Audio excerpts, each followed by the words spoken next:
Hayırlı uğurlu olsun. Bak, size yandı.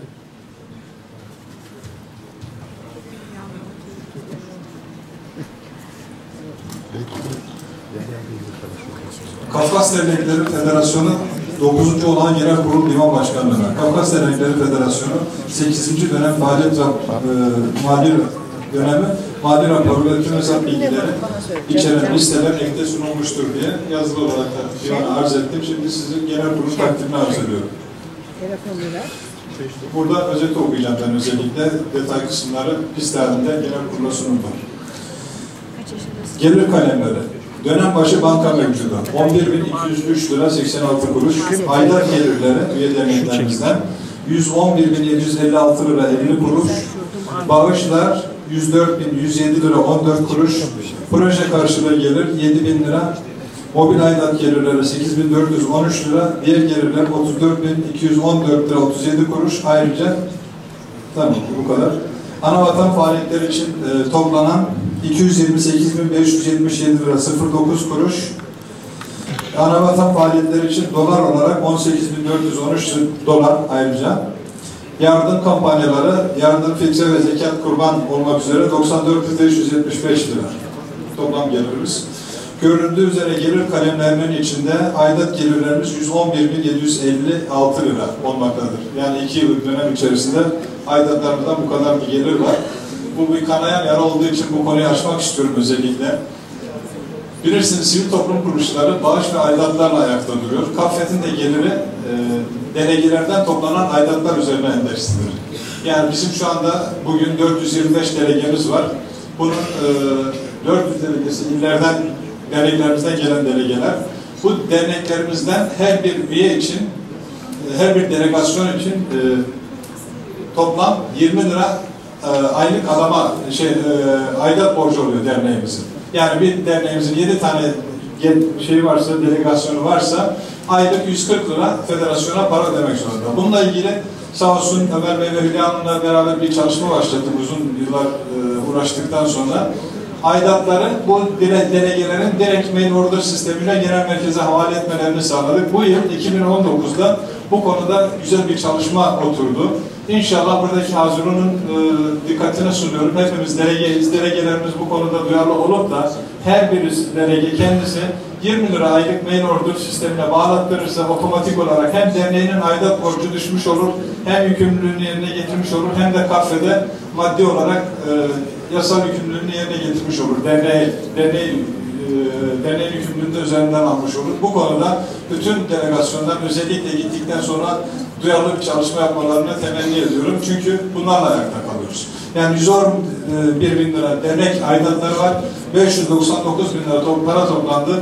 Burada asıl görünmeyen bir kahramanlarımız var. Ben tek tek isim sayamayacağım ama çok değerli hemşerilerimiz, Allah razı olsun, bin defa yokluklarını göstermesin, her zaman varlık içinde üzdürsün onları ki onlar sayesinde birçok faaliyetler yapılıyor. Bunların da biraz sırtından inelim. Bence sivil toplum kuruluşu kendi ayağında kalsın. Onlar da bu bize verdiği katkıları inşallah işte burada gençlerimiz var, üniversitede okuyan çocuklarımız var, daha gençlerimiz var. Bunların eğitimlerine, başka bir yerlere en azından bu paraları kanalize ettiririz. Geçen genel kurulda bir çalışma yapmıştık, başaramadık. İnşallah bundan sonraki yönetimi devralacak ekip bunun üzerine biraz daha çalışırsa, kamu yararı dernek statüsünü alabilirsek, bağış toplamada ve ilerlemede birçok avantaj sağlanacaktır. Bununla ilgili çalışmaları yeni yönetimden bekliyoruz inşallah. Gelir kalemlerini okuduktan sonra bir ayrıcı tablomuz daha var. Ben onu arz etmek istiyorum. Üye derneklerimizden aidat alacakları. Bu da şu an itibariyle 467.172 lira alacağımız var derneklerimizden. Bunların 2015 ve öncesi 301.404 lira. Yani geri kalanı daha sonra oluşmuş borç. Bir de eskiden beri gelen bir NART dergisi alacaklarımız var. 45.842 lira. Bu hala devam ediyor. Alamadık. Yine borçlara geçersek toplam 33.018 lira bir borcumuz var. Bunun 23.110 lirası bu NART dergisinin borcu. Hala onu da ödeyemedik. O da duruyor eskiden beri. Bu alacağımız karşılığı gitmesi gereken bir para olduğu için, birbirine bağlantılı olduğu için gönderemedik. Bir matbaaya 4.800 lira, 4.400 lira yeni bir borç oluşmuştu, o kaldı. Bir de SSK prim borcumuz var, 5.423 lira, bu devam ediyor. 10 ay kaldı, her ay 540 lira ödemelerle. Gider kalemlerine gelecek olursak, banka kesintileri 587 lira, eğitim ve organizasyon giderleri 41.866, genel giderler 40.933, iletişim ve internet giderleri 8.352, kırtasiye giderleri 1095, tercüme gideri 4.720, ulaşım giderleri 27.623, personel gideri 19.500, 20 Mayıs etkinlikleri 103.690-26, vergi SSK prim ödemeleri 5.373 lira. Biraz önce bağışlardan bahsetmiştim, farklı bağışlar diye. Bunlar genellikle anavatan faaliyetleri, değişik organizasyonlar var. Bu anavatanla gidiş gelişleri, çocuklar götürüyoruz, gençleri götürüyoruz veya bizler gidiyoruz. Bunların tamamını kişi katılımcılardan veya bağış yoluyla edinerek karşıladık. Bunların ayrıntılarını vermek istiyorum izin verirseniz. 21 Mayıs etkinlikleri için 83.000 lira, ayrıca 15.330 dolar. Abhazya ziyaret giderleri 9.831 lira, ayrıca 1.700 dolar. Karınca destek kampanyası için bir para toplanmıştı. 37.700 lira ilgili yerlere ulaştırıldı. Maykop ziyaret giderleri için 27.843 lira 81 kuruş, ayrıca 1.383 dolar. Narçık çocuk kampı giderleri için 70.202 lira 28 kuruş.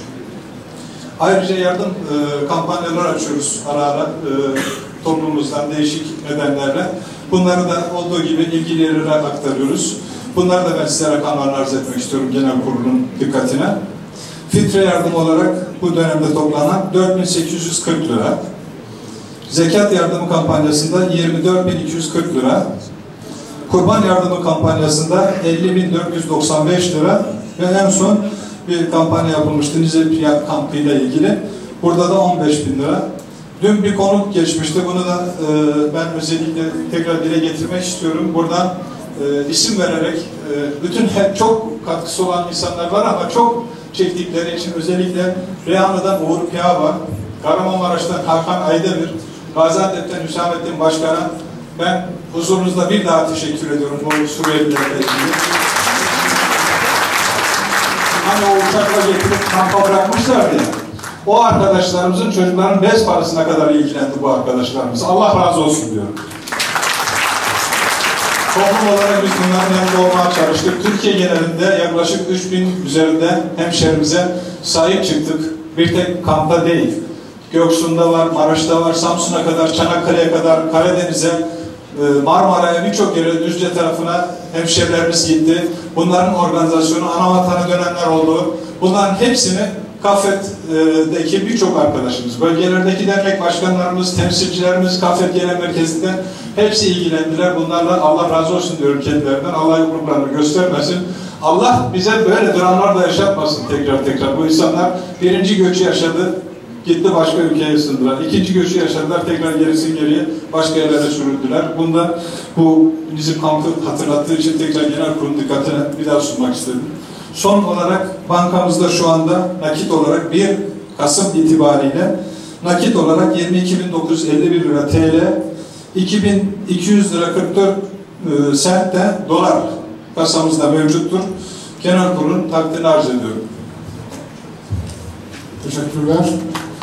Denetler Kurulu Başkanı'ndan okumak üzere ilgili arkadaşım davet ediyorum. Denetleme Kurulu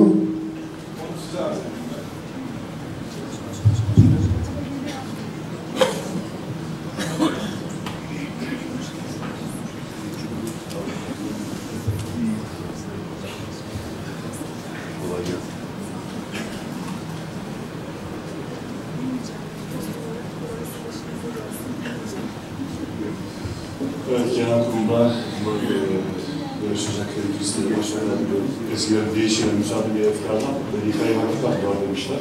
Yani fikirler müzakeresinde hakikat güneşi doğacaktır inşallah. Kazanan toplumumuz olacaktır, kaybeden de olmayacaktır diye düşünüyorum. Başarılar diliyorum. Rakamlarla sizi fazla meşgul etmek istemiyorum. Kısa geçeceğim. Özetle Kafkas Dernekleri Federasyonu 8. Faaliyet Dönemi Denetleme Kurulu raporunu tek tek sunduk. Bu çerçevede Kafkas Dernekleri Federasyonu 24 Kasım 2019 tarihinde yapılan 9. olan Genel Kurulu Denetim Kurulu'na tevdi ettiği denetim görevleriyle Federasyonun 25 Kasım 2017, Kasım 2019 tarihleri arasına ait yönetim kurulu kararları, yazışma ve muhasebe evrakları incelendiğinde kanunen tutulması gereken defterlerin tasdiklerin zamanında yapıldığı, tasdik bilgilerinin aşağıda belirtilen şekilde olduğu, muhasebe defterlerinin federasyon düzeyine muhasebe sistemi uygulama genel tebliğ esaslarına göre işlendiği ve yetki aldığımız dönem yaptığımız denetimde gelir gider ve nakit akışının özet olarak aşağıda tabloda belirtildiği şekilde olduğu, Federasyon Yönetim Kurulu'nun yeterli sayıda üyenin katılımıyla 2 yıllık yönetim döneminde her ay düzenli olarak toplandığı, yapılan yönetim kurulu toplantıları sonrası toplam 22 yönetim kurulu kararı alındı, alınan kararların karar defterine işlenerek imza altına alındı, Federasyon Başkanlar Kurulu toplantılarının 4'er aylık periyotlar halinde toplandı, gelen ve giden evrak defterleri tutuldu, gelen ve giden yazıların tarih ve numara verilerek ilgili defterlere kaydedildiği, yönetim döneminde Çerkes Kültür Evi Derneği, Arıkbaşı Köyü Kafkas Derneği, Denizli Kafkas Kültür Derneği'nin yönetim kurulu kararıyla üyeliğe kabul edildiği, Federasyona üye 54 dernekten 54 tanesinin genel kurullarında belirledikleri federasyon delegeleri, genel kurulu sonuç bildirgeleriyle birlikte federasyona bildirdikleri, denetlenen dönem içerisinde madde bilgisi basımının yapılmadığı, denetim kurulumuz tarafından yapılan denetim neticesinde federasyonumuz faaliyetlerinin federasyon tüzüğünde gösterilen amaçların gerçekleştirilmesi için sürdürülebileceği üretilen çalışma konuları doğrultusunda olduğu defter, hesap ve kayıtların mevzuatta federasyon tüzüğüne uygun olarak tutulduğu tespit edilmiş olup, İş Kurulu Denetleme Kurulu raporunun bir örneği yönetim kuruluna, bir örneği ise 9. olan genel kurula sunulmak üzere imza altına almıştır. Saygılarımla. Teşekkürler. Efendim, bundan sonra raporlar üzerindeki görüşmelere başlayacağız. Yalnız ona başlamadan önce 2 tane mesaj var. Murat Kupilov, Adliye Cumhuriyeti Başkanı, bir de Adliye Dünya Çerkes Birliği Başkanı Havut'un mesajları var. Onları okutuyorum. Birazdan nefes almasınız değişik olsun diye. Teşekkürler.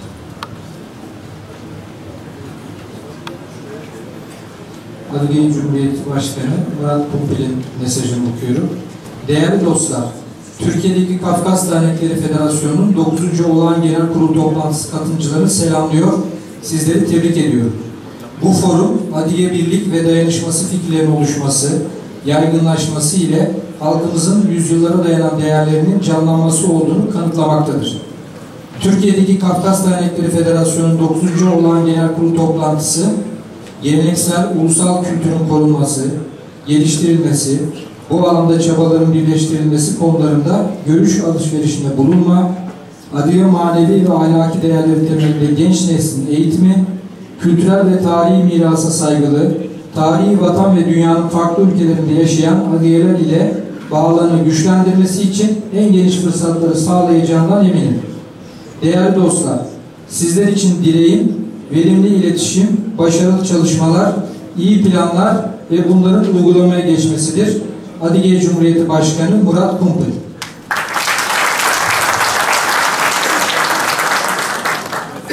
Dünya Çerkez Birliği Başkanı Hati Şovrukova, Türkiye'de faaliyet gösteren Kafkas Dernekleri Federasyonu'nun 9. Genel Kurulu delegeleri ve misafirlerini selamlıyorum. Dünya Çerkez Birliği Yönetim Kurulu adına Türkiye'de yaşayan soydaşlarımı Kafkas Dernekleri Federasyonu Yönetim Kurulu'nu saygıyla selamlıyorum. KAFED kurulduğu günden bu yana Türkiye'deki Çerkezlerin yaşantılarını iyileştirmek, onların ilişkilerini güçlendirmek, bu kültürü yaşatmak ve geliştirmek için çalışıyor. Dünyadaki diğer gelişen toplumlar gibi adliyelerin de havzesini, kültürünü koruyabilmesi çok büyük önem arz ediyor. Toplumun ana dilini aktif hale kullanabilmesi, havzesini yaşatabilmesi, eğitimli bir toplum olabilmesi o toplumun yaşadığının işaretidir. Kabardey-Balkar, Karaçay-Çerkez, Adliye Cumhuriyetleri organları, Adliye-Çerkez havzesi, kültürü korunması için ellerinden geleni yapıyor. Bu 3 cumhuriyette Adliye-Çerkez dilinin resmi dil oluşu bunun işaretidir.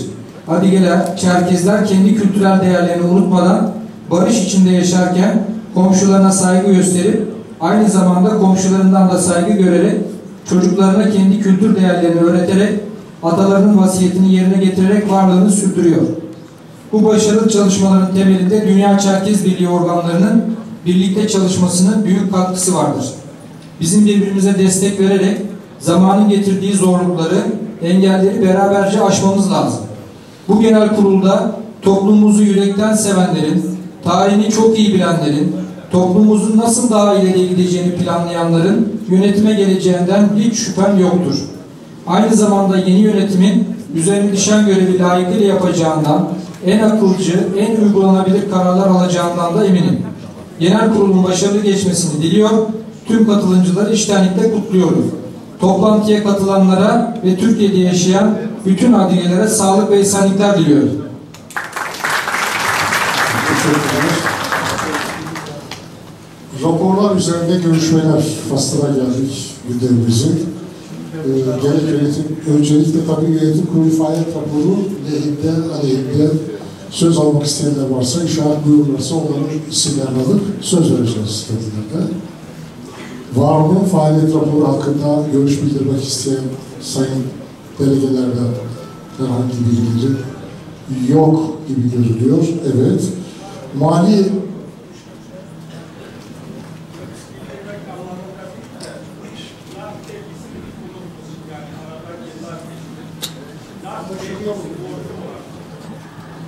NART dergisi borcu olanlar için bir rakam telaffuz edilir. Nedir yani bu borç? Neden ödenir? Borcu olanlar Sivas Devlet olarak bizim de NART dergisi dergisi borcu olanlar derneklerimiz. Kendilerine de bildirildi. Arzu ederseniz tekrar mail olarak da atarız. Açıklansın lütfen genel kurulda. Kimin borcu varsa açıklansın. Neden ödenmiyor? NART dergisini Başkanlarımızın bilgisi var. Bilmiyorum, başkanlarımız uygun görürse getirir tek açıklarız tekrar. Efendim genel kurulda biraz yönetimin hassasiyeti diyeceğim.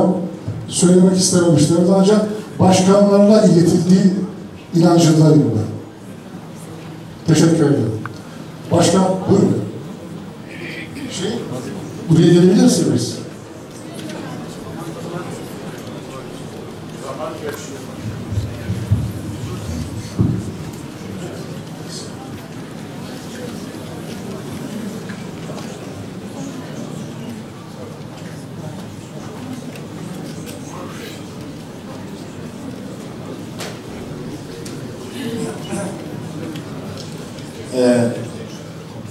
Ben kendi sancımı size anlatmaya çalışacağım.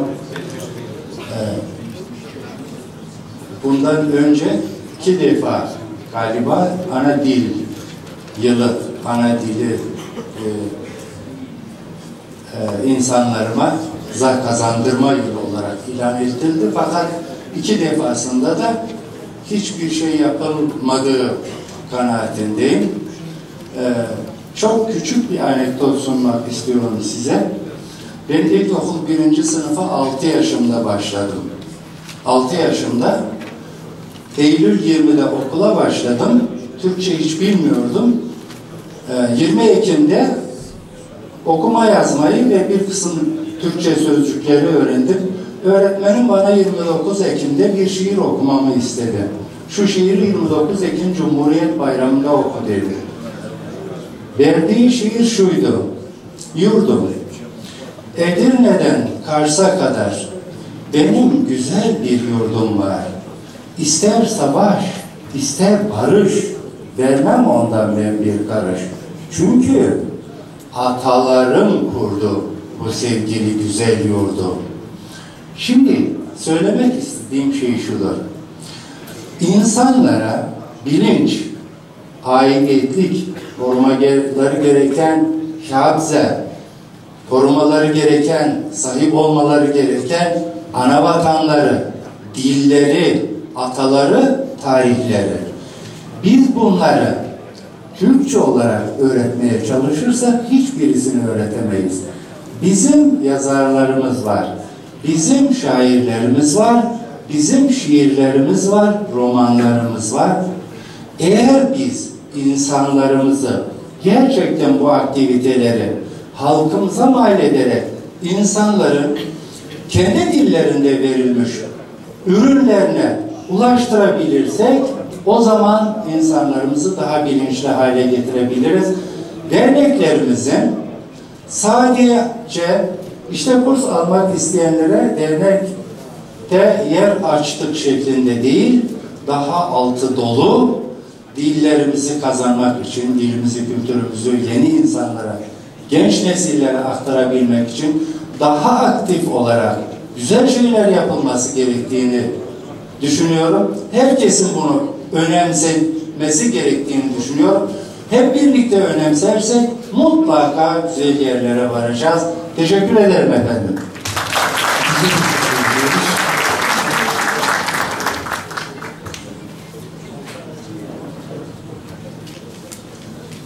Evet efendim, başka söz almak isteyen buyurun. Şahin Konuş Samsun Şarkesi'nde üstte 6. Genel Kurulu delegeliği 6. Genel Kurulu boyunca Yalnız ses gelmiyor, bilmiyorum diğerler diye buyurun. Ve yine bir şey.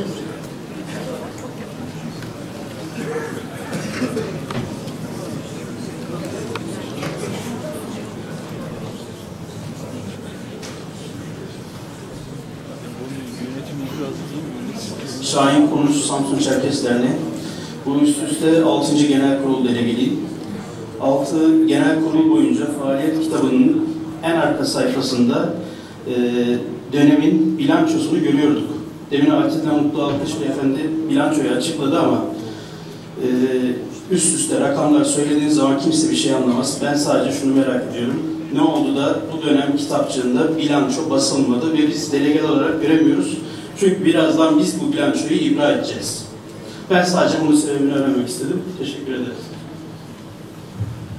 Biz de teşekkür ediyoruz. Bir cevap vermek söz konusuysa buyurun. Şöyle, faaliyet raporu hazırlanırken bilançoyu tam hesabı netleştiremedik. O yüzden baskıya yetiştiremedik. Arzu ederlerse takdim ederiz. Yani genel kurulu divanına verdiğimiz şeyi kamuya da açabiliriz. Bir sıkıntısı yoktur. Anlaşıldı. Başka var mı efendim? Yok. Mali raporunda bildirdiniz. O konuda görüş bildirmek isteyen varsa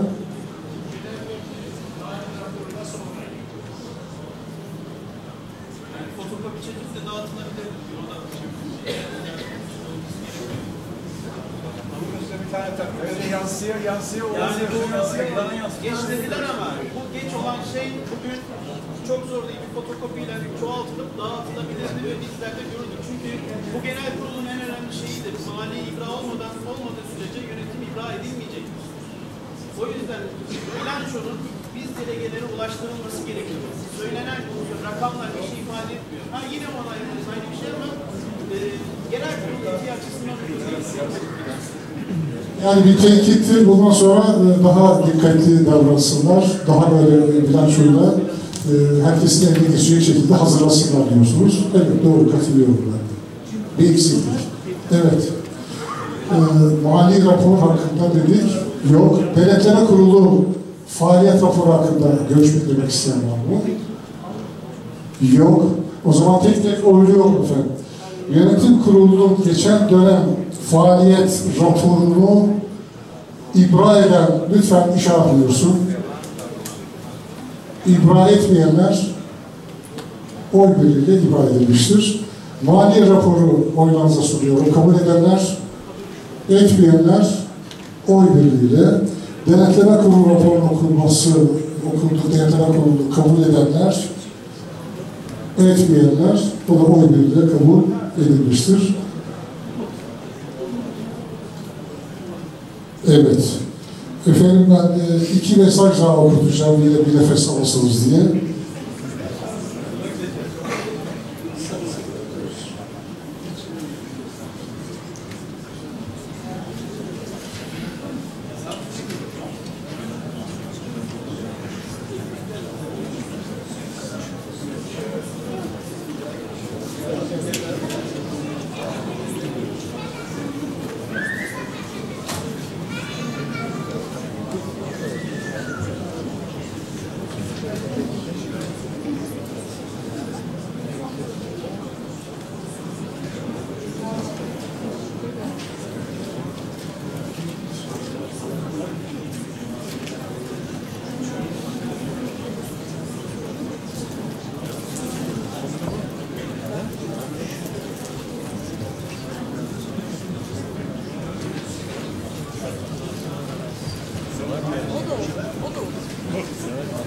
Nalçık'ta bulunan iki sivil toplum kuruluşunun Atuşko Gazi Dil Derneği ve Ferit Kase'nin olan genel kurulumuza mesajını okuyorum. Kaffet Genel Kurulu'nun halkımız için güzel geçmesi dileğimizle hepinizi selamlıyoruz. Genel kurulda seçilecek başkan ve üyelerinin halkımızın ana dilini, gelenek göreneklerini korumasında güzel çalışmalar yapacağına inanıyor, şimdiden tebrik ediyoruz.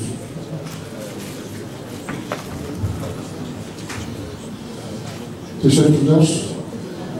Efendim 2019-2021 dönemi tahmini bütçenin sunulması.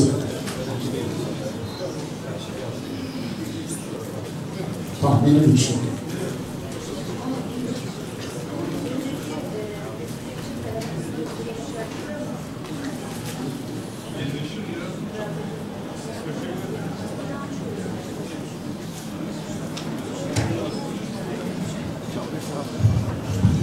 Bu arada biraz önce arkadaşımızın talebi üzerine şeyi yansıtmaya çalışacağız şimdi buradan genel kurulun dikkatine.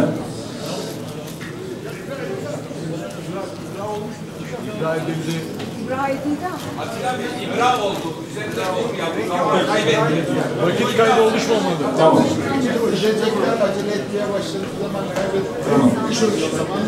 O zaman Kafkasya Dernekleri Federasyonu 9. olan Genel Kurulu Divan Başkanlığı'na Federasyonumuzun 25 11 2019 ve 30-11-2021 dönemi tahmini bütçesi aşağıda belirtilmiştir. Bunu tek rakam okuyayım mı? Yani benim kafama çok yatmadığı için arzu ederseniz okuyayım. Bir şey hazırladım ama tahmini bütçe. Özet mi oldu?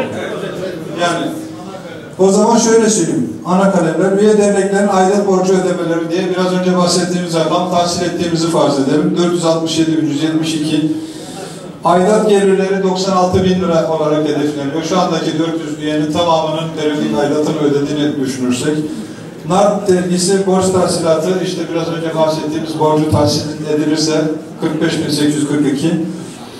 Yeni abonelik yani NART dergisi basımına devam edip yeniden abonelik oluşturulursa 50.000 lira oradan bir gelir olur diyoruz. 100.000 lira bağışlar.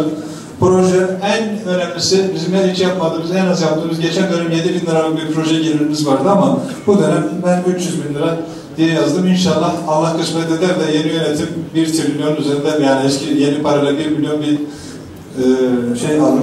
Yani proje geliri elde edilirse gayet güzel olur. Diğer gelirler 10.000 olmak üzere 1.069.014 lira gelir kalemleri oluştu.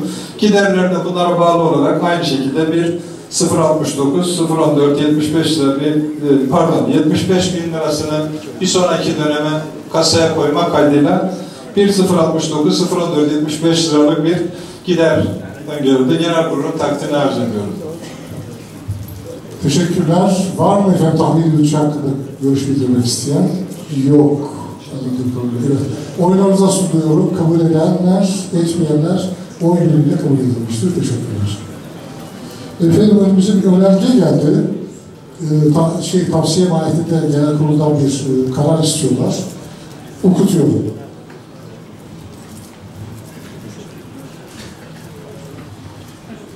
Kafkas Dernekleri Federasyonu Olağan Genel Kurulu Divan Başkanlığı'na, değerli kongre delegeleri, tüzüğümüzde yazan esaslara göre federasyonumuzu önümüzdeki dönem yönetecek başkanımızı ve yönetim kurulu üyelerini seçeceğiz.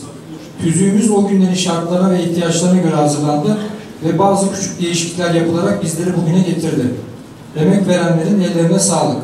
Ancak tüzüğümüzün günün ihtiyaçlarını, demokratikleşme beklentilerini karşılaması, çağı yakalamak ve gerekli değişiklikleri hızla yapabilmek için burada hazır bulunan delegelerden isim, tüzük ve vizyon konularının tartışılıp yeniden örgütlenmenin önünü açacak bir çalıştayın kongreden sonra en az 6 ay içinde toplanması kararı almalarını, bu önergenin oylamaya sunulmasını rica ediyoruz.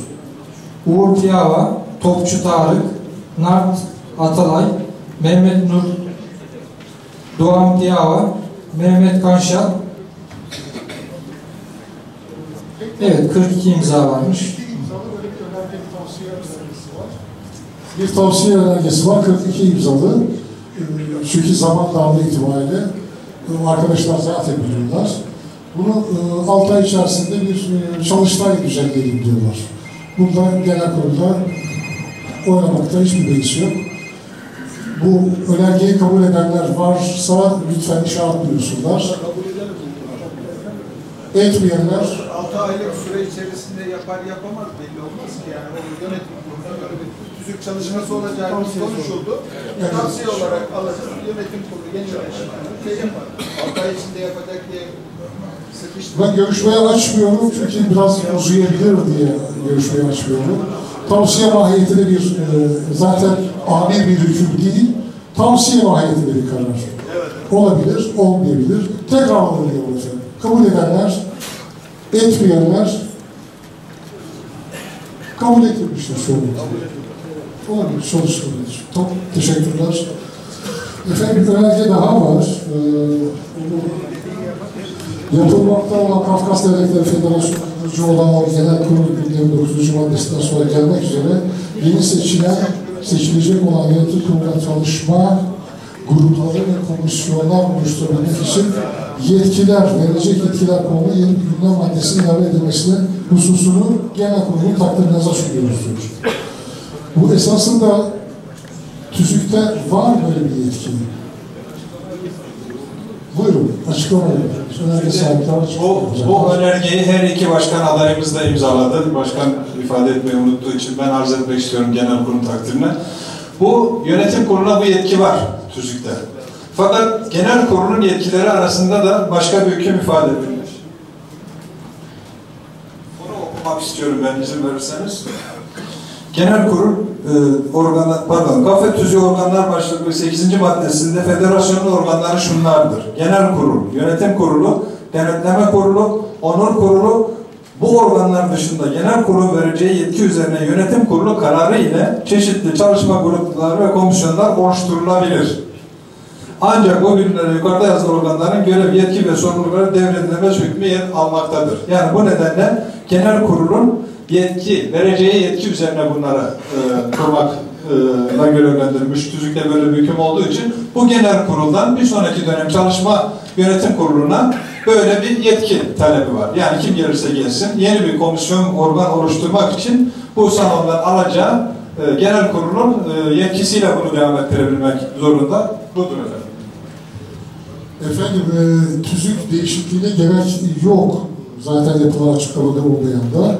O nedenle gündeme yeni bir madde koymaya da gerek yok. Genel kurula gelen bir önerge oylanır, kabul edilirse zaten o yetki kendine verilmiş oluyor. O zaman tekrar bu önergede belirtilen yönetim kuruluna çalışma grup ve komisyonları oluşturabilme yetkisini verilmesini kabul edenler. Etmeyenler oy birliğiyle kabul edilmiştir. Teşekkür ederim.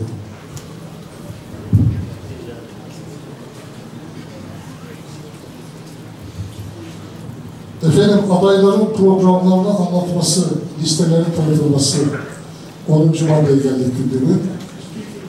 Şimdi centilmenlik anlaşması var iki grup arasında. Hem bayan adayımız hem büyüğümüz diye öncelikle Yıldız Hanım'a böyle bir imkanın verilmesini istediler. Evet. Evet. O nedenle Yıldız Hanım'ı adaylardan Yıldız Hanım'ı ben kürsüye davet ediyorum. Tamam.